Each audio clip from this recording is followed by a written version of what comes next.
Hello, everyone. And today I have the most amazing guest. Her name is Judi Holler. Just love your last name, and we're going to get into that. And I've been fangirling her, and you are going to be fangirling her after you hear this amazing interview because she is 100% pure energy and is all about bringing it. And she's also about slaying fear, which I know is one of our number one things that holds us back. So I've got you, ladies listening. I've got you. I've got you. She is a keynote speaker. She's a best-selling author of, wait for it, Fear is My Homeboy, How to Slay Doubt, Boss Up, and Succeed on Your Own Terms. And she's an overall badass, like I said, and she lives by these mantras: be the verb and holler at your dreams. And Liz, she's going to rock our socks off today because she's been rocking my socks off for years. I've been following you, and our mutual friend Shelly Paxton, who's my other new BFF, she's like, you've got to meet Judi, you've got to have her on the show, you guys are going to love each other. And I was like, okay, I'm doing it. And I love you and already. Here we are. So thank you, Shelly, for introducing us. And everybody, Holla. oh, say hi. Like, I'm just going to talk right over you because I'm so excited. I was just over here. I'm like into this, and I'm just like, when do I get the holla in? Like, I just cannot resist myself. So officially, that is the greeting in my little kingdom over here. It's like, holla, welcome. It's so good to be here, and I love that we have a mutual friend in Shelly. Like, she's just one dope woman, and it's good to be here. So a big hello to everyone listening. Glad you're here. I always feel like, I don't know about y'all, but like I'll put podcasts in my, I'll put a podcast in my ear, go for a walk. Sometimes I go to my bookshelves and I'll just grab a book in the morning and open where my eyes land and like let that where my eyes land, like lead the day, right? And so I'm really in this space of like, so if you're listening right now, just like buckle up because you were meant to be here. Like there is no coincidence that you decided to click play on this podcast, that Jen had me on. So wherever we are together in the world today, just know we are meant to be together, and whatever comes up and through for you is meant for you today. And I just love thinking that way whenever I put on a pod or open a book. Like it's meant for me in that moment, and I'm just like really hyped to be sharing that kind of moment with you right now. Like every time I'm on a podcast, I'm always like, I can't believe I get to be like in somebody else's like aura and AirPods, and just sort of have a small part in the big lives they're living. So I'm just like hyped to be here. It's gonna be good. Oh, I'm so excited. And thanks for saying that because I operate the same way. Yeah. I pick up a book, I do my morning reading, and I pick up a book and I listen to a ton of podcasts too. And it's like whatever that message that appears is the message. I read books backwards and forwards, and I open up pages. Cool. I'm not a like front to back. It's kind of weird. I will do front to back and I will like pick it up. So like it's kind of like, oh, it's like tarot card or whatever those like whatever cards are. And you're like, whatever's supposed to pop up pops up. So I love that.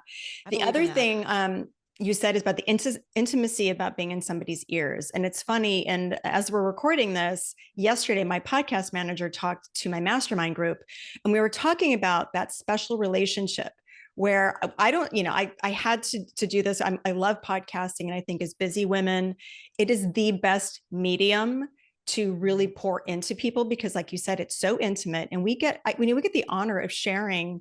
I talk long, so maybe 45 to 50 minutes with you, and I don't take that for granted. And it's a really powerful place to be, and we can learn so much. And I'm sure women write to you because you've also got a podcast that people can just tap in and they get what they need, and then they can go about their day. And that I could get those messages all day long and just live a happy life from here on out. So I'm glad you set it up that way. So ladies, you're at the right place. You are with the right people right now, and get ready because we are going to talk about a lot of things. But before we get into all the things, I want you, Judi, to share your story because it's really inspirational. Because the women listening, we're all midlife.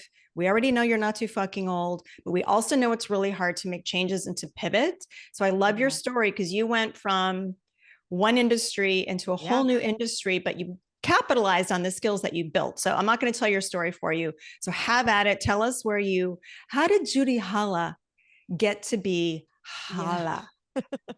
Well, okay. So I will give you the juicy yet abbreviated version, kind of pulling out, I think, the points and parts that'll be the most impactful for the the woman listening. So for context, I am 48 years old, graduated high school in 1994, represent 1976. So where my 90s, teens at, I am you, you are me.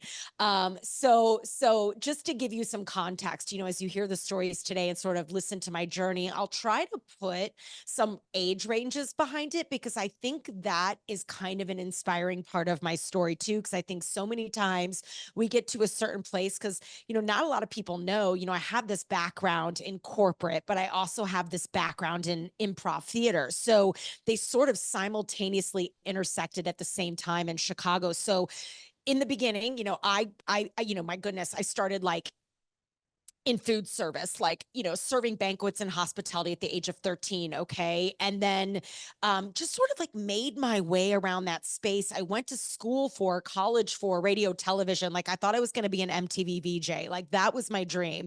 I'm like, I will be the next downtown Julie Brown. Like I will be downtown Judi Brown. Like I will be a Daisy Fuentes. That's what I thought. Or Katie Couric. It was one of the two. Like I was chasing like that television sort of dream. I graduated college. I was like on that 6-year plan, put myself through school. So it was 2001, summer of 2001. And if we all know and remember what happened in September of 2001, the world changed overnight. And so, you know, people weren't hiring. The world kind of stopped. Things just froze. Everybody got scared. I got scared. I wasn't about to move to little middle of America, Kentucky, and leave everything I knew for like $15,000 a year. And I did not have the financial support from my family to be able to go do that. And I was bartending at the time and, sort of making some money. And I just took a pause and got myself into the restaurant business, met a woman who knew a woman. This is how it goes. You meet a person who knows a person in the meetings industry, and said, hey, you should come to this meeting. It was an association called Meeting Professionals International. I go to a luncheon, end up talking to this beautiful blonde woman by the iced tea, who is still like a mentor of mine to this day and is in senior leadership with Ritz-Carlton Marriott. And I just struck up a conversation with her. I had like resumes. So to give you context, this was 2002. And, I was probably, 22, 23. I had like resumes. I had business cards. I had my GPA and my major, like actual paper resumes I brought to this meeting. Okay. So anyway, I chat this woman up and I'm just really excited. And I wanted health insurance. I wanted benefits. I wanted to get out of the bar. I wanted to feel like a big girl. I wanted a 401k. Like I was like, it's time to get out from behind the bar and into like big girl life. So I started calling it in, met this woman, got my first job in the hotel business. The rest is history. I built a 15-year career in hospitality sales and marketing, opening hotels, working regionally for hotel companies, destination managements, companies, and like CDBs. Okay. And I get a promotion, move to Chicago. And that was one of my very first remixes. I left the comfort of Missouri and the Midwest and St. Louis, where I had lived my whole life. I'm a Midwest chick, born and raised in St. Louis. Leave St. Louis, take this promotion in Chicago. So this was 30. I was 30 when this was happening. And I said, okay, I don't know anyone here. I need to like make friends, but I also need to put myself out there professionally, to sort of make sales, but also make a life for myself. So by day, I'm in corporate, I'm serving on association boards, I'm volunteering, I'm putting myself in new rooms, like being the corporate Barbie good girl, doing my thing, crushing my numbers. And then by night, I am taking improv classes. Like I signed up for improv at Second City in Chicago, like level A basic improv, and ended up doing that for 7 years. There's a story there. We can come back to that in a minute, but I found myself in Chicago, like at this like crossroads. So here I am by day corporate, by day being told to be yourself, but not too much, or yeah, do whatever you want with the presentation, but you better run it by me. Make sure you have your pantyhose on, wear the black suit, right? But at night, I'm in these like improv basements and I am being told to fuck it up, to go fail, to get it wrong, to ditch the script, to use different tools to navigate my fear, to embrace all the embarrassing stuff, and to be more of myself. I mean, we literally had an improv teacher who before every show would come out and say, hey guys, tonight, I want you to go out tonight and you only have one job. We're like, all right, what is it? And he's like, I want you to fail. Tonight, you're just going to fail. You're going to mess up so bad. You're going to fail. So here I am, like two very different narratives kind of happening at the same time. So I was starting to change. Like I was getting really brave on the improv stage, which was making me really brave in the boardroom. I started sitting in the front row and asking for money and going for promotions and going on dates and leaving shitty dates and putting myself out there and trying new things with the way I looked and like approaching. I just started feeling myself get more courageous and more confident because of what I was learning in the improv theater. So I would like tug on my boss's jacket. I'd be like, can you please let me lead the next sales meeting? You have got to hear about this shit. It is crazy. Let me just teach like one or two of the ideas. Let me. And so I started like low-key kind of like doing that on the side, sharing what I was learning in the improv theater and allowing that to inspire the people that were around me, and started sitting on panels and writing about it and like speaking for free in my industry about it. So it kind of like became this like accidental introduction into what I do now full time, which is speak. I'm a keynote speaker for corporations, and that's what I've been doing full time for 8 years. But that all began because I just started listening to the breadcrumbs of what was interesting to me and what was really helping me navigate the number one problem I was having, which was getting beyond fear and getting out of my own way. So I just started dabbling in it. And next thing I know, like the story led me to a ballroom off of Michigan Avenue, and a speaker was hired to talk about. And so for perspective, this was like 2009. So I've now been in Chicago for a couple of years. I'm doing improv. I've got some courage. I'm starting to speak about it. I'm starting to feel something different for myself, sort of brewing. I don't know what it is yet. And there's this speaker hired at this industry event. There were 500 people in this ballroom off of Michigan Avenue called the Intercontinental Hotel. And he was talking about like finding your purpose, like finding your passion. And I'll never forget, at the very end of his talk, he looks out at all of us, at 500 people, industry people, like colleagues, my clients were in the room. Like, okay. He looks out at all of us and he goes, all right, who's ready? Who is ready to stand up and tell me what they believe their purpose is? And it was like the Holy Spirit jumped into my body. I shoot up out of my seat like a cannon. To this day, some of my best friends were at that round of 10. But we famously tell the story. They were like so embarrassed. They're like, oh my God, please sit down. What are you doing? It was like I shoot up out of my seat like a cannon. And I look at the speaker and I point at him and I go, you. He goes, me what? I go, you. I believe that's my purpose. I'm meant to perform. I'm meant to speak. I'm meant to do what you're doing. I want to be a professional speaker. 15 years ago, in a ballroom full of strangers, I stood up and hollered out loud for the first time, a dream. And you bet your ass, the people in that room that heard me do it were the first to help me get it. They started, kicking me books and people to look at and introducing me to other people and opening up doors and, oh, we might need a speaker here. And have you heard about this? And next thing you know, it began. And 15 years later, here we are. I do it full time. So again, I'm always saying the moral of the story, from corporate to improv, I was just constantly following the breadcrumbs of my life. But most importantly, I was always betting on myself.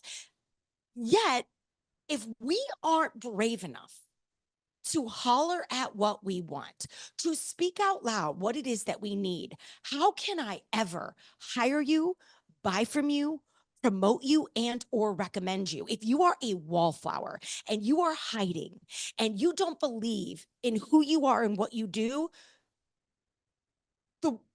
no one, the world, universe, source, whatever you believe in, cannot rise up to help you get it. So we have to speak it. And so here I am, born with this last name, Holler, this verb. It's kind of come full circle. Just last year, I woke all of this up. Like everything you are seeing now on my website, my new website comes out next week. Everything that is on my Instagram, it's like coming back home to myself and really repositioning and repackaging myself at the age of 48 to say, no. This is who I am.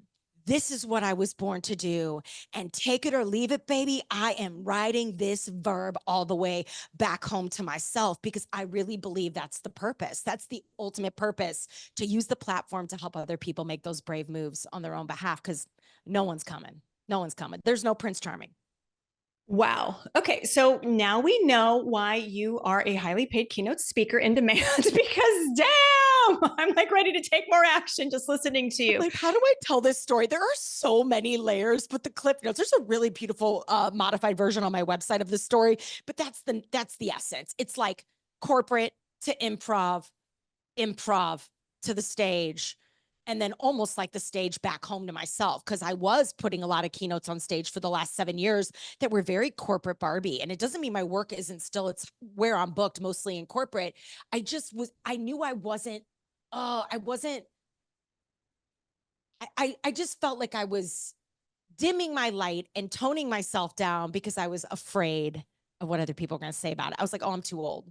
Oh, I went through it. Like, oh, I'm too old for that. There's no way I can never do mixtapes and records and wear graffiti suits on stage. There's like no way. I'm like sitting here talking to Jen and my whole office is full of graffiti that has like my message on. I'm like, fuck it. Let's go. I've got boom boxes all over my office. Let's go. Right. But like 2 years ago, I was terrified. I had to kind of like go reread my own book. Okay, so there are so many things that I want to unpack. One of the most important things I think you just said was coming back to yourself, because I think that we lose ourselves, when we, get into the corporate world. Most of us have been in the corporate world and we have to tamp down. You can't shine too bright, but you still have to make those numbers, but don't speak out too loud. I mean, we can go on and on about that, but I think it's really powerful. So you have to take those steps, and you're not going to just take those steps. You're going to take those steps rather, and it's not going to happen overnight. Right. You're not going to decide to, okay, I'm going to just be me. It just doesn't happen. So you're flexing your muscle, flexing, fine tuning. And that's what I want to really highlight here, is that we all put so much pressure on ourselves that if we're going to take some scary next step, that it has to be the end all be all. And then that's the next thing. It's just one step on the path. And I love this, to coming back to yourself. You said the Holy Spirit, and I had the same thing happen to me 3 years ago. Everyone's heard me talk about it. I woke up one morning, the Holy Spirit came through me like, all right, Jen, it's time to go all in on women. And I was like, I thought I was having a manic episode. I was stayed in my pajamas all day till 8 o'clock and just was creating content. This is who I am. I'm Jen. I'm this old and I've done this, but I think I want to do this. And it was that step. And I'm so different in so many ways than when I started, but still the same, but allowing myself to peel back the layers. And that's what you're saying. So you keep peeling. I can't wait to see your new website, because I was just on your old website and that's like amazing. I can't wait. Well, we launched that in December. I mean, this is a story. I launched it in December and it like hit a brick wall. People are like, what the hell is holler at your dreams? I don't need my people hollering at their dreams. I need my people doing their job. I need my people coming to work. So we hit a brick wall with it. So cool. What do we do? What does the improviser see? I have this training in the improv theater. We don't see mistakes. We see gifts. We don't lose, we win, or we learn. Right. And so I'm like, okay, it's hitting a brick wall. Interesting. It's the best freaking work I've ever done in my life. Let's take our ego, our pride, and our fear and tell it to sit the fuck down and go talk to people. What's happening? What's feeling weird? Where do you lean in? What's confusing? What's like making you scared? What are we not loving this like we love it? And we got so much feedback over the last 6 months, and we have like sort of brought the message back home. And really what we're talking about, when I think of the word holler, it's like be the verb is going to be the big mantra, right? This notion of like being in momentum.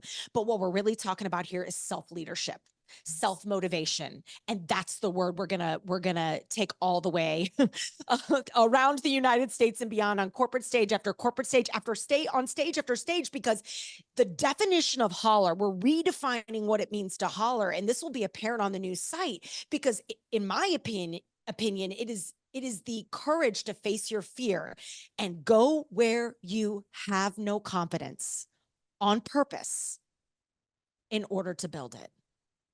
There are too many people sitting in comfort zones all over the United States and beyond, wondering why nothing is changing. And they're like, well, why am I not confident? I'm like, when was the last time you've been somewhere where you're not? Like when was the last time you've been afraid? Because the only way you get any braver is by doing scary shit and living to talk about it. Same with confidence. It's like a house. We got to build it. Like you go somewhere new, you have to build a new house. Like you become a new mom, you're like, I got to figure out how to mom. I have no idea what I'm doing, so I'm gonna build that house. I'm an entrepreneur. I'm a speaker. I'm gonna go build that house. I am now married. I went from grade school to high school. Those are new houses. Like, guys, we're already doing this and living to talk about it. So just so you know, you're already doing it and living to talk about it. You're building houses all the time. The question is, when was the last time you've built a new one? Like, you know what I mean? I think the older we get, the more we're like, oh, I could never. No. Yeah. No, I could never become a yoga instructor. Oh my God, I could never go vegan. Oh my God, what would my friends say? Or, oh my God, I could never graffiti my suits and wear these crazy braids or like bring back mixtapes or like, I could never start a podcast. I could never write a book. And it's like, no. You know what I mean? And so we're redefining what it means to holler, which is this beautiful conversation, really, truly about confidence and fear and just helping people like know that like, it's okay to be afraid. Like, that's the problem. Everybody's telling you like, you need to be fearless. Fuck that word. I hate that word so bad. I think it's our problem. Merchandising, messaging, jewelry, t-shirts, everybody's telling you to go be fearless. So then when we feel fear, we're like, oh, something's wrong with me. So we don't do shit, right? So we're trying to destigmify fear and just really help people take more brave action and self-lead because again, nobody's coming. Like Prince Charming has probably chosen another house. Like, you know what I mean? Like you got to go get it. You got to go get it. Like, sorry, you got to go get it. And it's going to be hard, but it's going to be so worth it. Oh my God. Okay. And I tell my women listening all the time too, it's just having courage. Like you're never going to feel confident. Like go listen to podcast number one. Like go watch anybody's anything number one. God, yes. My first speech, are you kidding me? Like cringe factor. Yeah. Yes. I think it said in your book that you wrote, it was something like, what it's I have to show you guys all the book because this is also on YouTube. So look at this hot pink beauty, Fear is Your Homeboy. So I have it all. It's probably dog-eared in here, and I should have highlighted it. That's like an author stream.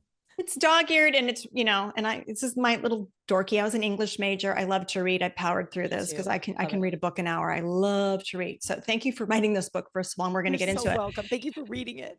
Oh my God. You put up a stat or something about how you need to, I think it was like write 1 million terrible songs before you find your voice or something to that degree. This is good. Okay. So let's go into that because I want to demystify, because if we accomplish one thing today, it's for anyone listening to just go take that one step towards something that you want. Yeah. Like not all the steps, just one step. Like every day, something little, something every day. Like something every day. Okay, I think I know what you're talking about. I did not write this in my book because I learned it just last year. But they say that the average artist, it takes the average artist. So when you think of an artist, an actor, a writer, a musician, someone who's, building sort of any sort of visual identity and sort of a body of work, that person, it takes the average artist 7 to 10 years to find their authentic voice, like their real voice. So that means there's 7 to 10 years of like, oh shit, cringe factor. Like, oh my God, I did that. I liked this. I wore that. I did that. That was my speech. The iteration, like never forget. So 2 things here. So number 1, that to me was really freeing because I read that data at 7.5 years. So it was last summer. So 8 years, like since I quit my full-time job and I had just woken up Holler. We had just launched this brand. I'm like, and it was my last name. It's my last name. Legally, I'm married, but like I still kept my life. Like it's been in me my whole freaking life. And I just came back home to it. Are you kidding me? It was like underneath my nose the whole time, but I was so distracted by all of these things outside of me to validate me. Oh, it's got to be a planner. Oh, I'll be they'll love me when I do this, or they'll love me when I do that. Oh, it's going to be this book and this workbook. Oh, maybe it's disco balls. Oh, maybe I'll make sequin jackets. Oh, maybe it'll be like I tried on all these different things, like literally. And all of it led me back home to this. So I thank God there's a part of me that's like, okay, a little low key cringe on some of the things I've done, but I'm also so grateful for the cringe because it got me back home to myself. So 7 to 10 years it takes the average artist who's really out there doing the right work.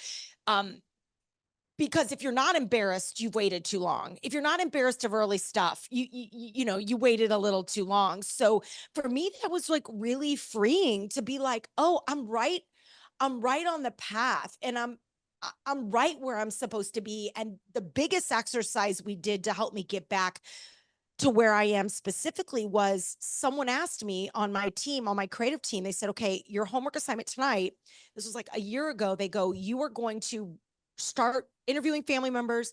And I would encourage everyone else to steal this idea, especially if you feel lost, if you feel disconnected from source yourself, if you're trying to find your voice and you feel like, do I have it? Do I not?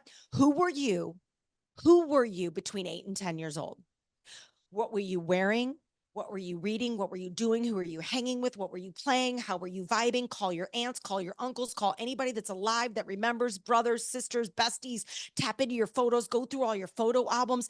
Think about her. Think about her, because she is who you really are. She is you before the world got a hold of you and told you to sit the fuck down and blend in. You're too much. You're too loud. You're too shy. You're too blonde. You're too tall. You're too blah, blah, you, whatever it is. So, and also we start to get friends and we feel peer pressure and we start to go, oh my God, I could never. And will they like me? And then we start worrying what, so then all of a sudden we become dim. But between 8 and 10, and if you have kids, go watch your 8 and 10-year-olds, like, and capture the essence of who they are. So when they get lost someday, you can bring them back home to themselves. Write that shit down for your kids, because let me tell you, I am every day inching my way home to her, because that is the fullest and freest expression of who I really am in my soul. And if she can show up in my work and in my decisions and in my visual identity and in the talks I put on stage, like, isn't that the dream? Because then you're just like yourself. You're in this pocket of like, well, shit, here I am. And this is how I roll. And this is who I came to be. And these are the things that inspire me. And let me just share them with you so that maybe you can feel inspired to take some of it for yourself, right? I'm not a researcher. I'm not a scientist. I'm not a celebrity speaker, so I kind of fit in conferences at this like really beautiful motivational space, which is also freeing because I don't need to be anything other than who I am. Like, they're not hiring me for like data and like, they're not, well, even though I have research in my presentation, like really cool research, but you know what I mean? Like, they're not hiring me for like the political science of the world today. I'm not here for the industry report. I'm not here to share systems and strategies. I mean, even though I low key do in my own way, I'm really hired to be myself. And the more I can do that, the better. So that is like my deepest intention for this month. Like, we're talking on the Lionsgate, like, which is kind of like a wild energy right now. We're in Leo, in this like Leo energy. And that's what Leo's all about. Leo's all about like, where are you hiding? Where are you, where are you sort of surrendering who you are? Because where are you giving away your power? Like, where are you not really being yourself when you want to be? And why are you doing that? And how can we stop doing that and do more of, who we really are? So 8 to 10 years old is a great exercise for y'all to do, because it woke me up. Boy, it woke me up. That is amazing. And I have a friend who does like internal family systems. And so like, there's a strategy too, where you go back and you talk to her, you talk to your young self, but I've never heard like going back to think about what you loved. And I had all these flashbacks, Judi, of like my dad. I used to come in bursting in, we've made amends and we're fine now, but it was a whole thing of bursting into the house. Like, I used to call myself I was Jenny the best. Jenny the best. I was Jenny, and then I was Jennifer. I was Judi Booty. Judi Booty, fresh and fruity. Booty was my name forever. So I've like woken up Booty. So Jenny Best. So it's Jenny, like Jenny Best has to be in all your meetings. And she's got to be in all your meetings. Oh my God. And I used to, you're making me remember this. I haven't thought about it. And I used to scream yellow, like I'm here, like YELLO. It used to be like on all my notebooks. No. And oh my God, this is so cute. I'm having like a therapy session right now. Like, this is so amazing. good. This is a journaling prompt for you this weekend. Like, you definitely have to, or tomorrow morning with coffee, like get into the space of this and copy, like it'll be interesting to hear, especially as you start to think about like the book you're going to write. And, as you start to create things for your clients and your business and your brand, it will inspire some of the choices you make. You will, it's cool. It's really cool. And you'll start to notice like, oh my God, I haven't thought about, where has that been? Oh my God, where has that been? I miss this. And like, who told me that it wasn't good enough? And when did I become afraid to I don't know, it kind of bummed me out. And so I think as we, sort of age, I think you start to have this really beautiful conversation and relationship with time. And I'm just like, yo, like, so we got to get Jenny Best, like go like study Jenny Best. And like, how does Jenny Best like have a seat at the table? And are there like, okay, so I found this when I was at my dad's. So I had to go to my dad's. So I'm in this space where like some of y'all listening are, where our parents, right, are starting to age and we're going through this stuff. And like, we had to go to, my dad ended up in the ICU over 4th of July and he's okay now, but it was like, he's no longer living on his own. And my sister and I had to go clear out his place and just like all this stuff, like heavy, heavy stuff. So we were going through all these photos and I had done this exercise, but I had not seen this photo in like forever. And now she sits in my office, but like, really, can we even, I mean, I don't know if like you two I can see it. Yeah, it's just the iconic 1989.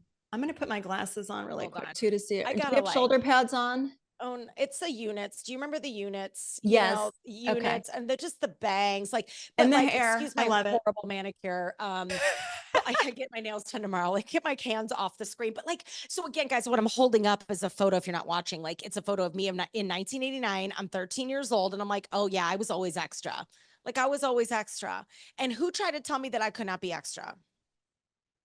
Everybody, because that's what happens. Your Because friends, your extra scared. parents. Yeah. It's like, There's yeah, it's like, oh, if she's going to be extra, then it's going to remind me that I'm not playing my extra. So it makes it's like, I used to smoke cigarettes. And so I liken it to like, and I quit when I was 30 and I liken it to like quitting smoking or doing something for yourself. Like you stop drinking or whatever, you will lose people. Like, sorry, period. You will. And that's okay because you are holding up a mirror to something they are not ready to do for themselves. And maybe that mirror is your extra. Like maybe you stepping into, like, if you're doing a scroll and you feel like triggered and you're like, you find yourself, because I always think if people are afraid of judgment, here's where I'm going with this. As soon as I talk to a lot of people who are like, oh, I'm just so afraid to be judged. I'm so afraid they're going to judge me. Oh my gosh. And I'm like, oh, that's probably a clue that you're kind of judgy yourself. Do you know what I mean? So you're triggered by the judgment because you're judgy Judi. Like you're judgy Judi.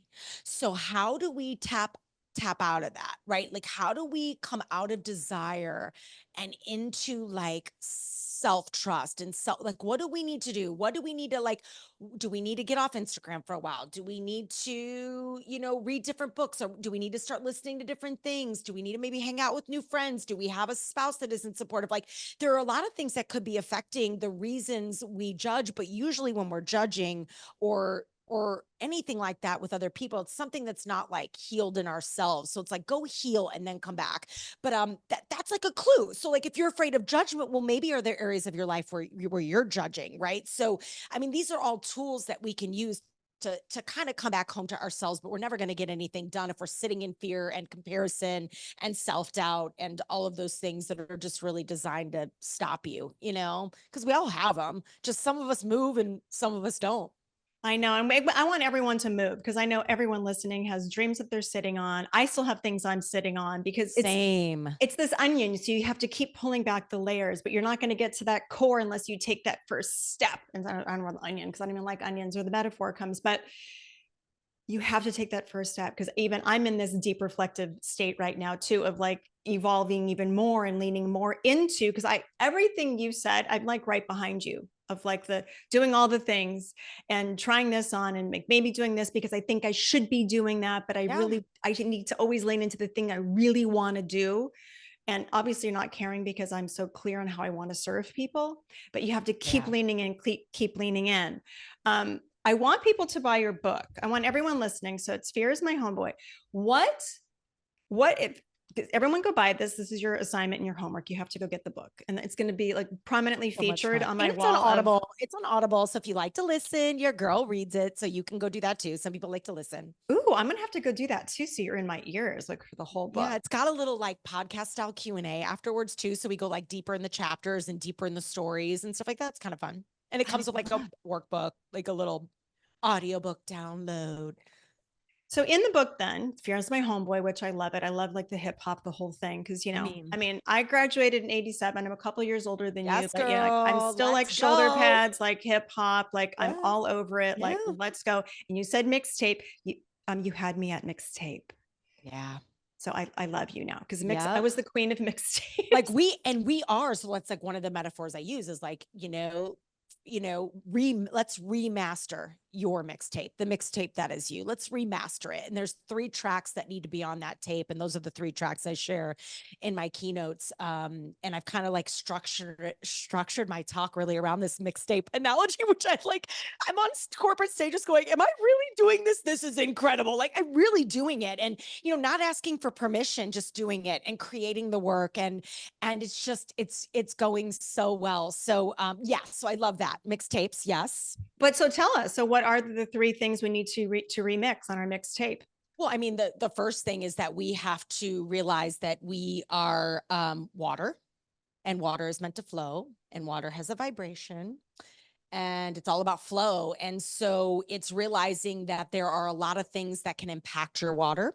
Negative people, negative places, yeah, true crime documentaries, trash television, too much news, too much politics, shitty food, shitty people, shitty circumstances, clutter, chaos. Like this stuff is like detrimental to the flow state of your water. And there was a really beautiful body of research done called water consciousness. It was done by a Japanese doctor, and he studied how the molecular structure, and they proved it with science, how the molecular structure of water changes when exposed to positive thoughts, words, sounds, and vibrations versus water that was hated on and dissed and played death metal and all this horrible stuff. And what you see between the 2 bodies of water is something you can't unsee, right? And so it's just this reminder that we have to be responsible for everything around us to really, because it's hard to be confident and it is hard to be brave.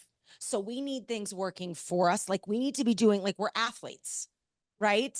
We are athletes, we are pros. And so we're going to put like tactical examples of how I stay in flow are like I have I cannot, my environments are, I don't do well in chaos. Sometimes we can't control the chaos and there's going to be life disruptions. So what can I control here? So, I always try to make sure my environments are clean and tidy and organized and clutter free. I have roses, the highest frequency flower, literally science. I always have roses around my space. I do not listen to true crime. As much as I loved it, it was just making me so anxious and so afraid. And that was just channeling more fear. So I got rid of that. I got rid of toxic friendships, toxic relationships. Those were some of the bigger ones. I read and like, what's in your ear pods? What's in your earbuds? What are you reading? What are you taking in? Like gossip like trash magazines. Like I don't read that stuff. I don't watch like the housewives. I don't need to see people gossiping and fighting and doing bad things. Like that's low vibe shit, guys. Like that's low vibe. You want that? Go watch it. But you wonder why, like, how are you sleeping? Like if any of those things I've mentioned, too much like bad food, too much booze, because I love a good cocktail, too much booze, negative people, toxic people, true crime, too much news, too much politics, too much scrolling, all this stuff. I wonder how you're sleeping. How's your weight? How's your mind? Are you irritable? How's your business? How's your bank account? You better clean that up, right? When we clean that up, so that's flow. Flow is just being mindful that we're a body of water. So we have a conversation about that on stage. Of course, one of the tracks has got to be get comfortable being uncomfortable. Go where you have no courage. Go where you have no confidence on purpose. And I use to build it. And I use improv to help people understand that. And then diamonds. I talk about pressure. I think lazy people avoid pressure. Mediocre people complain about pressure. Icons, we apply it. We hunt it down. And I think pressure gets a bad rap because, yeah, we're going to have pressure in life. from people in work. Of course, we cannot avoid pressure, but pressure is actually, when applied to the element, is how the diamond, the actual diamond, is made. They apply pressure to that element. So if you are, an element yourself, man, I don't know about you, but I'd love to etch myself into a diamond. And if you think about all the people you probably look up to and want to read, the people you read and listen to and want to emulate and be like, or the people that are at the top of their game, I can guarantee they are all applying pressure. They are all watching their flow. They are all remixing. The last thing I talk about is like remixing your life on purpose. Like, when was the last time you've done something for the first time? Go where you have no confidence, right? So, icons and legends and people who build longevity and legacies, they are applying pressure all the time. They're really mindful of their flow and what's going in and around them, and they are remixing their life regularly. They're getting uncomfortable on purpose in order to earn a more comfortable life. So those are some concepts I explore on stage, but the essence and the root of my work, from the book to everything I'm doing now, is one thing and one thing only. Like, we have to go. Like, you have to get uncomfortable on purpose regularly in order to earn the life you want. And that is verbing, that is hollering, that is facing fear on purpose, that is going where you have no confidence in order to get it. So it's just this message of movement. And like, again, you are up to you. Oh my God, there's so many bombs dropped on this podcast today. This is so amazing. I want to talk to you for 2 more hours. I love that mixtape reference and the flow. And I want to, the one message, or the reference you made to saying like we're all sort of athletes and we're all prepping. I had that realization a couple of years ago too, like saying, Jen, if you're staying up till midnight or 1 o'clock in the morning, like you're in training, like it's go time. Like, how are you going to function?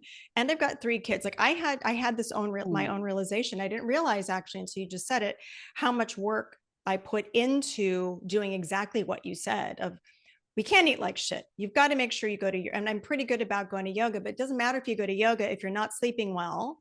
And I got hormones checked and did all this kind of stuff too. The and hormones. That's like that a whole whole, nother, I'll go that's back and another listen to your podcast. hormone podcast. Like, There's literally other podcasts for that, but that was part of it. And so you're not going to be ready for the race. Like, that is life. And we say that not to like for burnout, because you don't want to burn out and you want to surround yourself with the right people, the right inputs, because it's so negative.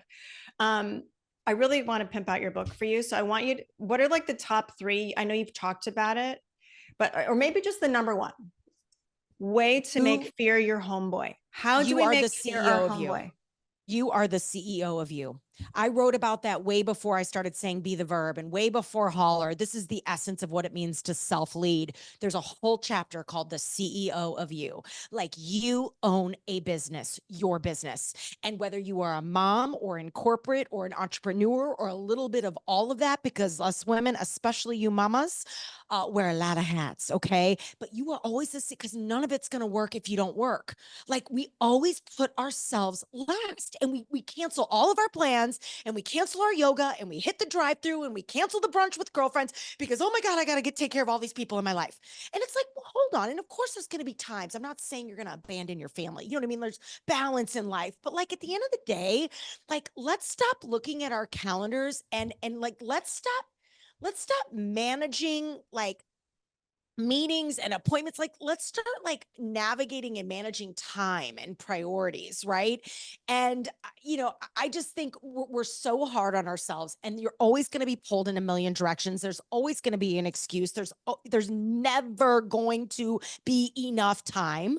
Like, you know what I mean? But what I do know is today is the youngest you will ever be. Like, right now, these are the good old days. You're in them. You're in it. So what are you going to do with it? Another freaking trip you don't want to be on, another party you don't want to be at, another dinner with a bunch of bullshit friends that don't inspire you, another year of like being 20 pounds overweight, like another day of not sleeping, another hour of putting up with your own bullshit. Like, let's just call it what it is. Like, we are so hard on ourselves. Today is it. Like, now, like, it's go time. Like, this is why I think if you're listening right now, like, this is the message. Like, these are the good old days.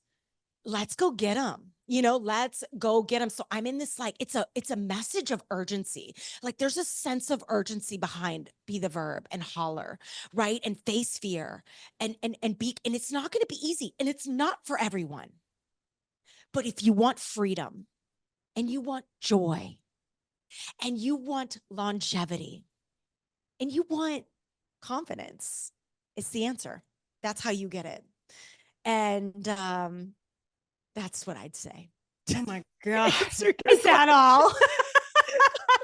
Why am I sweating? Go conquer And by the way, I say all of this. I say all this not to be preachy. Like I am telling myself, I am in battle with myself every single day.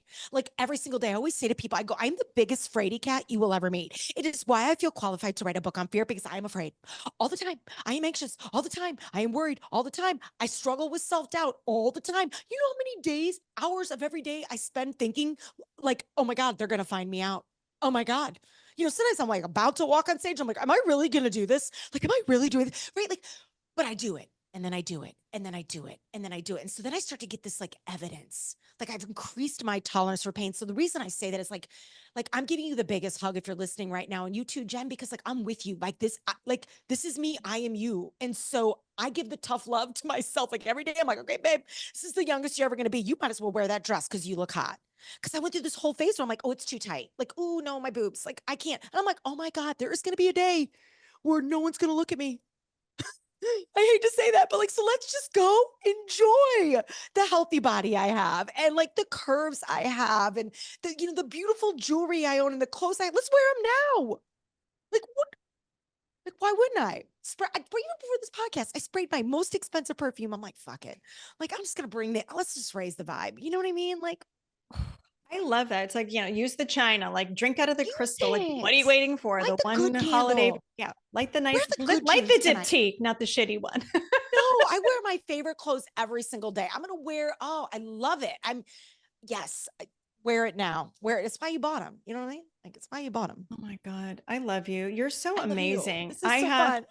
I have two final questions for you. Okay. So Because I fun. could literally talk to you for 3 hours and I know I can't, but I'm going to hunt you down because we have so much more to talk about. And also, my We'll be parents like are from a Chicago. part two. Yeah, we have a three. Chicago thing. We have mixtape things. I Like know, maybe we should, so I don't fun. know, go to some like we should go to Lollapalooza together next summer or something. Oh my God, so fun. I wish happen. I would have gone this year because Queen Herbie played and I love her. I don't know if you know who she is. She's like a new up and coming like indie rapper. Anyway, whatever. Yeah, I remember the Lala days. Oh my God. I know, and that's dating ourselves, but you're like, I'm glad that it's still going on. And I still love Perry Farrell. I was the person knocking over the teens when I went to see Jane's Addiction play. Oh, and of course. I don't care because I'm not too fucking old to go see Jane's Addiction and to toss You're not the too teens. fucking old. You're not too fucking old to go to festivals and concerts and like go see a concert. This is everybody's homework assignment. Get a concert on the books before the end of the year. Go see a show, or even if it's something like a band in a bar. I was telling my husband, I'm like, there's just something about live music. It's a vibe. It's a good, guys, talk about flow. Music is really good for your flow. They played this water in this water research. They played it Bach and Beethoven and Rachmaninoff and all this like beautiful music, prayer from around the world. And the water formed like diamonds, like crystal clear, beautiful snowflake diamonds. The other water looked like cancer. You know what I mean? Like, guys, this is like the real deal. So put music in your life, whatever you love, just go get you some. I love it. I have an email from my husband, actually, one of our like Big Head Todd. It's my son's he's heading up to Boulder. That's where my husband and I met. It's where my husband went to school. Good. Total aside, but that was like the kind of the soundtrack to our falling in love. And so anytime it comes, like talk about getting into flow. And you can also remember when we were in our 20s and we could put everything we owned in a car. And I was so happy to have $25, extra in my pocket to go get to go out or whatever. Oh, 100%. 100%. All right. Okay. Final two questions. I promise. Final two questions. Here we go. We got So what do you think? Final two, because everybody gets asked. Well, it's final one question, and you're going to make your fun statement. Okay. What do you think the best thing is about being in midlife? Wisdom. That comes from all the failures, all the embarrassments, all the pain, all the stuff that goes wrong becomes the most beautiful set of wisdom. And you get to be this like mentor and wise person. And you just be able, you can help and serve in so many ways. I love the wisdom that age has brought me, and, you know, the balls to just, you know, give less fucks. But There's that. yeah. I love, speaking of less fuck. So everybody completes this sentence. I used to have it say, I'm not too fucking old, but now you're going to shout it out to all my listeners. So you're going to finish the sentence. You're not too fucking old too. So scream out whatever you want, because that's going to be what the listeners, these beautiful women listening, are going to take on their day today. Well, it has to be this. You are not too fucking old to holler at your dreams. I was hoping you'd say that. Yeah. I was like, do I say be the verb? No, but it had to be holler. It had to be the essence of the anthem. And, you know, dreams are very different than goals. Goals are fleeting. There's going to be a lot of goals to help you get to your dreams. Goals will change. We all had a lot of goals in January 2020. And those goals look very different in April of 2020. Okay. But dreams keep you up at night. Like dreams are in your soul. They like go where you go. They don't leave you. Right. Um, your dreams deserve to be given some attention and given some courage and given some love and given some confidence. So we're doing this for our dreams. And even if it's one dream, whatever that dream is for you, I want you to holler at something, you know, and you deserve to do that, because you'll regret it if you don't. 100%. Oh my God, what a fabulous way to end.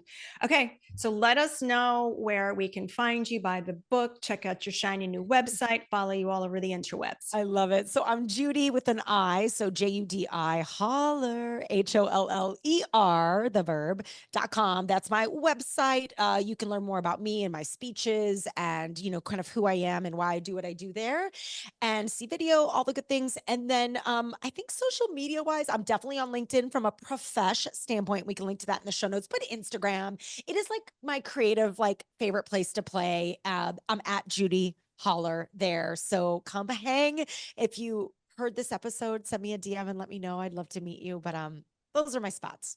I love it. Oh my God, it has been so freaking amazing talking to you today. I knew it would be. Back like there at was no you. doubt in my mind, like we would have this amazing conversation. And I'm like, God damn it, I'm gonna have to cut myself off because we could go on for 2 hours. No, it's so great. But thank you, thank you for doing this. And also just to underscore everything that we talked about today, y'all, I had a dream that I sat on for years to start a podcast. And because I took action on that, I get to talk to people like Judi, but she wasn't the first person I talked to. I had friends and family as early podcast guests. And then you keep going, you do the reps and you get better at it and you get, I'm going to say bigger balls, whatever you want to say, to ask, to ask. The only thing somebody could say is no. Right. And then you meet people and they connect you. And so I'm evidence, I'm living proof. Judi is living proof that we got to holler at our dreams. So I just thank you for being here and taking the time. Welcome. I just thank you for sharing me with your beautiful audience. And I'm so glad I'm talking to you now, the person I'm walking with or driving around with. I'm so glad you're here. I'm so glad we met. I'm so glad this was what you chose to click play on today. So yeah. Yes. Thanks for having me, Jen. And yay, everyone listening.